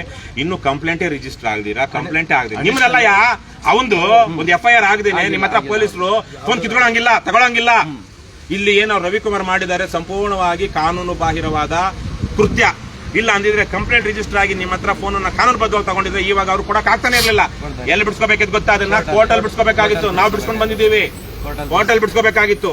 ಈಗ ಅವರೇ ಕಂಪ್ಲೇಂಟ್ ಅದು ಪೊಲೀಸ್ ಇದೇನು ಒಪ್ಕೊಂಡು ಏನಂತಾರೆ ಅದನ್ನ ಫೋನ್ ಅನ್ನ ಕೊಟ್ಟು ಅದ್ರದ್ದು ವಿಡಿಯೋನು ಮಾಡ್ಕೊಂಡು ಅದ್ರದ್ದು ಫೋಟೋನು ತಗೊಳ್ಳೋದ್ರ ಮೂಲಕ ಅವರು ನಾನು ತಪ್ಪು ಮಾಡಿದ್ದೀನಿ ಅಂತ ಒಪ್ಕೊಂಡಂಗಾಯ್ತು. ಇವಾಗ ಅವ್ರು ಏನ್ ಹೇಳ್ಬೋದು? ಅವನೇ ಕೊಟ್ಬಿಟ್ಟು ಓಡೋಗ್ಬಿಟ್ಟ. ಆದರೆ 101 ಆಗಬಹುದು, 101 ಸುಳ್ಳು ಹೇಳ್ಬೋದು. ಸತ್ಯ ಅನ್ನೋದು ಯಾರೊಬ್ರು ನೋಡ್ತಿರ್ತಾರೆ, ಪ್ರಕೃತಿ ನೋಡ್ತಾ ಇರುತ್ತೆ, ದೇವರು ಏನೋ ನೋಡ್ತಾ ಇರುತ್ತೆ. ಹಾಗಾಗಿ ಇದು ಈ ವಿಚಾರದಲ್ಲಿ ಇದಾದ ನಂತರ ಅವರು ನೀವು ಏನು ಭಯ ಪಡೋದು ಬೇಡ, ನಾವು ಇದನ್ನ SP ಗಮನಕ್ಕೆ ತರೋಣ, ಅದನ್ನ ಮಾಡಿರೋ ತಪ್ಪು. ಅಡಿಷನಲ್ SP ಅವರು ಸೈನ್ ಮಾಡಿಕೊಟ್ಟಿದ್ದಾರೆ. ಅದಕ್ಕೆ ನಾನು ಅಡಿಷನಲ್ SP ಗೆ ಮಾಡಿದಕ್ಕೆ ಶನಿವಾರ ಅವ್ರ ಹತ್ರ ಹೋಗಿದ್ಕೆ ಅವ್ರು ಇವ್ರನ್ನ ಫೋನ್ ಮಾಡಿ ನನಗೆ ಸೈನ್ ಮಾಡಿಬಿಟ್ಟು ಕಳಿಸಿದಾರೆ ಅಲ್ಲಿಂದ. ಈ ಕೇಸಲ್ಲಿ ತನಿಖೆ ಮಾಡಿ ನಿಜ ಏನಿದೆ ಅದ್ರ ಮೇಲೆ FIR ಮಾಡು ಅಂತ ಹೇಳ್ಬಿಟ್ಟು ಅವರು ಹೇಳಿದ್ದಾರೆ. ಅದನ್ನ ಬರೆದು ಕಳಿಸಿದ್ದಾರೆ. ಇವರು ಅವ್ರು ಬರೆದು ಕಳ್ಸಾದ್ಮೇಲೂ ನನಗೆ ಇವರು ಇಲ್ಲಿ ಕರೆಸ್ಕೊಂಡು ಕೆಟ್ಟದಾಗ ಬೈದಿ ಏನ್ ಹೇಳಿದ್ರೆ ಅದನ್ನ ಹೇಳಪ್ಪ. ಕೆಟ್ಟದಾಗ ಬೈತಾರ ನನಗೆ, ನಿನಗೆ ಕಾಲ್ ಮುರಿತೀನಿ. ಅದಲ್ಲಪ್ಪ ಅಲಿಯಾಸು ASP ಹತ್ರ ಹೋದ ತಕ್ಷಣ ನಾನು ಮಾಡ್ಬೋದು ಅಂತ ಏನೋ ಅಂದ್ರು ಅಂತ ಹೇಳಪ್ಪ, ಅದೇನ್ ಹೇಳಯ್ಯ. ಅದನ್ನೇ ಅವ್ರು ಹೇಳಿದ್ದು, ನೀನ್ SP ಹತ್ರ ಹೋಗು, ಎಲ್ಲಾದ್ರೂ ಹೋಗು, ನಾನ್ ಯಾವ್ದಕ್ಕೂ ಎದುರೋನಲ್ಲ, ನಾನು ನೀನ್ ಎಲ್ಲಾದ್ರೂ ಹೋಗು, ಯಾರು ಏನೇ ಹೇಳಿದ್ರು ನನಗೆ ಗೊತ್ತಾಯ್ತಾ ನಾನು ಏನ್ ಮಾಡೋದು, ನಾನು ಅದನ್ನೇ ಮಾಡೋದು. ಹೆಸರೇನು? ಅವ್ರ ಹೆಸರು ಗೊತ್ತಿಲ್ಲ. ತಿಮ್ಮಯ್ಯ. ತಿಮ್ಮಯ್ಯ ನಮ್ಗಲ್ಲಿ ಇದರಲ್ಲಿ ಇದ್ದವ್ರು ಮಂಡ್ಯ ಅಲ್ಲ, ಒಳನರಸೀಪುರದಲ್ಲಿ. ತಿಮ್ಮಯ್ಯ ಅವರೇ ನಿಮ್ಮ ಅಣ್ಣ DYSP ಗಣಪತಿ ಅಲ್ವಾ? ಅವ್ರ ತಮ್ಮನ ಅಣ್ಣನ ಇವರು ಮಿಲಿಟರಿಲಿ ಇದ್ದವ್ರು ಅನ್ಸುತ್ತೆ. ಇವರು ಅವ್ರ ತಿಮ್ಮಯ್ಯನ ತಮ್ಮಯ್ಯನ ತಿಮ್ಮಯ್ಯ ಅವರೇ ತಾನೇನಪ್ಪ? ಒಳನರಸೀಪುರದಲ್ಲೇ ಇದ್ದವ್ರು. ನೀವು ಹೋಗ್ಬೇಕಾದ್ರೆ ಅವ್ರು ನಮ್ಮನ್ನ ಕಾಪಾಡಿದವ್ರು ಒಂದು ರೀತಿನಲ್ಲಿ. ಇಲ್ಲಾಂದ್ರೆ ಅವ್ನ ಯಾವ ಮುರಳೀಧರ ಅನ್ನೋಂತ ಅಯೋಗ್ಯ ನಮ್ಮನ್ನ ತಗೊಂಡೋಗಿ ನಾಯಿಗಳ ಬಾಯಿಗೆ ಹಾಕ್ಬಿಡ್ತಾ ಇದ್ದ. ಅಪ್ಪ ತಿಮ್ಮಯ್ಯ ಅವರೇ ನೋಡಿ, ನೀವು ಏನೋ ಒಂದು ತನಿಖೆ ಮಾಡಿ ಅಂತ ಇವರಿಗೆ ಪತ್ರ ಬರೆದು ಅಥವಾ ಅದಕ್ಕೆ ಬರೆದು ಕಳಿಸಿದ್ರೆ ಇಲ್ಲಿರುವಂತ ರವಿಕುಮಾರ್ ನೀನ್ SP ನ ಹತ್ರ ಆದ್ರೂ ಹೋಗು, ASP ನ ಹತ್ರ ಆದ್ರೂ ಹೋಗು, ನಾನು ನಿನ್ ಏನ್ ಮಾಡ್ಬೇಕು ಅಂತ ಗೊತ್ತು ಅನ್ನುವಂತ ಮಾತಾಡಿದ್ದಾರೆ. ನಿಮ್ಮ ಗೌರವ ಏನಾಯ್ತು, ಏನ್ ಉಳಿತು? ನೀವು ಬರೆದಿರೋದಕ್ಕೆ ಕಾಲ ಕಸವಾಗಿ ನೋಡಿ ನಿಮ್ಮನ್ನ ಅವಹೇಳನಕಾರಿಯಾಗಿ ಇಲ್ಲಿರುವಂತ ಇನ್ಸ್ಪೆಕ್ಟರ್ ಮಾತಾಡ್ತಾರೆ ಅಂದ್ರೆ ನಿಮ್ಮ ಹಿಡಿತ ಎಷ್ಟಿದೆ, ನಿಮ್ಮ ಯೋಗ್ಯತೆ ಎಷ್ಟಿದೆ, ನಿಮ್ಮ ಅಧಿಕಾರ ವ್ಯಾಪ್ತಿ ಏನಿದೆ ಅನ್ನೋದನ್ನ ನೀವು ಅರ್ಥ ಮಾಡ್ಕೊಳ್ಬೇಕು. ದಯವಿಟ್ಟು ಸ್ವಲ್ಪ ಮಾತಾಡಿ. ಆಗಿರುತ್ತೆ. ಇವರಾ ಗೊತ್ತಿಲ್ಲ ನನಗೆ. ಇವರಲ್ಲ ಅನ್ಸುತ್ತೆ. ಇವರ ಹೆಸರೇನೋ ಬೇರೆ ಇದೆ. ಇವ್ರು ಯಾರೇ ಇರ್ಲಿ, ಒಟ್ನಲ್ಲಿ ASP ಅವರು ಹೆಸರು ತಿಳ್ಕೊಳ್ಬೇಕು. ಬರೀ ಅವ್ರ ಹೆಸರು ತಿಳ್ಕೊಳ್ತೀವಿ ನಾವು. ASP ಅಂದ್ರೆ ಎಷ್ಟೆಷ್ಟು ಯಾರ್ಯಾರು ಇರ್ತಾರೆ, ಎಲ್ಲಾ ಅಧಿಕಾರಿಗಳು ಹೆಸರು ತಿಳ್ಕೊಳ್ಳಿ. ಅದು ಯಾರೇ ಆಗಿರ್ಲಿ. ಇಲ್ಲಿನ ASP ಏನು ಎಲ್ಲಿ ಮಂಡ್ಯದಲ್ಲ, ಮಂಡ್ಯದಲ್ಲಿ SP ಆಫೀಸಲ್ಲಿ ಇರೋರು. ದಯವಿಟ್ಟು ASP ಆಗಿರೋರು ದಯವಿಟ್ಟು ಇದನ್ನ ಅರ್ಥ ಮಾಡ್ಕೊಳ್ಳಿ, ಸರಿ ಮಾಡಿ. ಆಯ್ತಾ? ಮತ್ತೆ ಇನ್ಯಾರ್ದು ಏನಾದ್ರು ಇದ್ರೆ ನೋಡ್ರಪ್ಪ, ನೀವು ನಾಳೆಯಿಂದ ಧೈರ್ಯವಾಗಿ ಹೋಗಿ ಸ್ಟೇಷನ್ಗೆ ಬನ್ನಿ. ಕಲಾವತಿ, ಈ ಸ್ಟೇಷನ್ ಅಲ್ಲಿ ಏನಾದ್ರು ಮತ್ತೆ ಅದೇ ದುರ್ನಡತೆ ನಡೆದ್ರೆ ಮುಂದಕ್ಕೆ ಏನ್ ಮಾಡ್ಬೇಕು ಅದನ್ನ ನಾವು ಮಾಡೋಣ. ನಮಗೆ ಕಾನೂನಲ್ಲಿ ಹಕ್ಕುಗಳಿದೆ, ಅಧಿಕಾರಗಳಿದೆ, ನಾವು ಅದನ್ನ ಮಾಡೋಣ ಅಂತ ಕೇಳ್ಕೊಳ್ತಾ, ಭ್ರಷ್ಟರೇ, ನಾಡ ಪ್ರೇಮಿಗಳೇ,